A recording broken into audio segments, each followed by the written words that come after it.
Hello, my name's Jonathan Alpert, and I'm reporting live on BHSN, Berkeley High School News.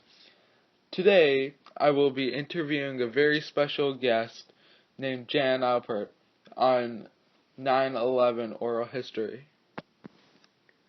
How are you, Jan Alpert? I'm fine, thank you. How are you? I'm doing fine.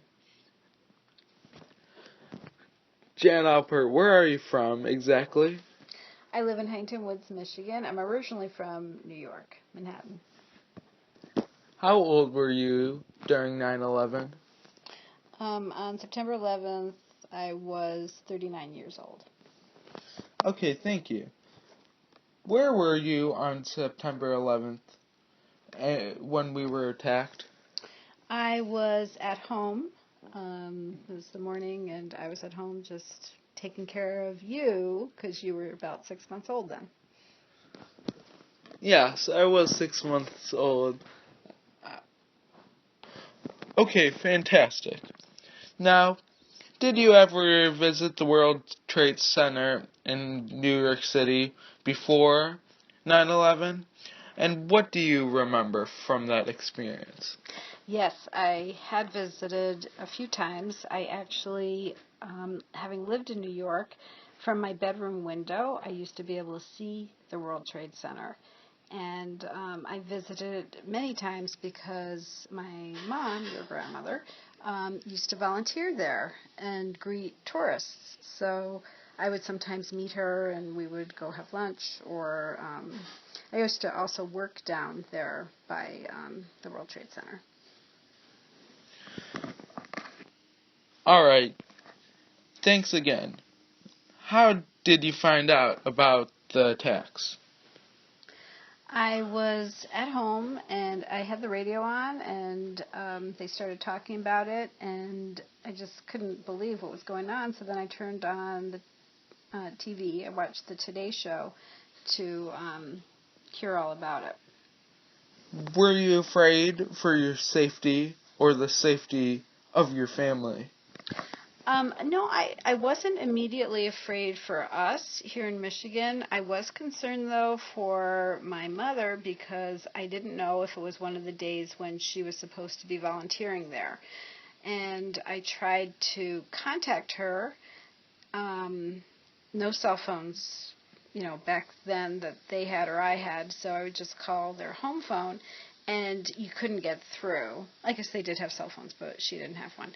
And I couldn't get through. The lines were just not working. So it was a little scary. What did you remember about the nation and its leaders come together in the days following September 11th? Well, I just remember that after September 11th, it kind of seemed like all the citizens kind of bonded. We were in such shock that this could have ever happened to us, to the United States, such an amazing, strong, powerful nation. And then it seemed like the citizens became more courteous to each other. There was less anger amongst each other. People were more polite. It was an interesting phenomenon. And the leaders were doing all that they could to try and maintain some kind of sense of normalcy within the country. It was just so strange because immediately following, I'll never forget TV, watching TV and not having any normal activity on TV. Programs weren't airing, and it was just very, very, very odd. So, as things came back a little at a time, you felt a little bit more secure, but you were still in shock as to what actually happened. Did you ever go back to the World Trade Center site after the attacks? And what do you remember from that? Well, I remember the first time going back to my old room and not seeing it was just crazy. It was just so unbelievable that the building was just totally gone.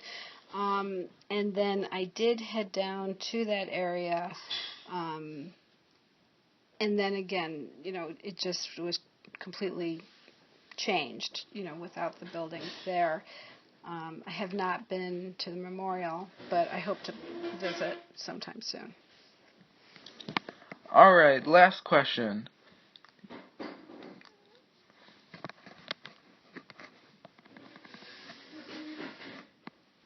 Do you believe the government should be able to listen to phone calls or read private emails in order to fight terrorism?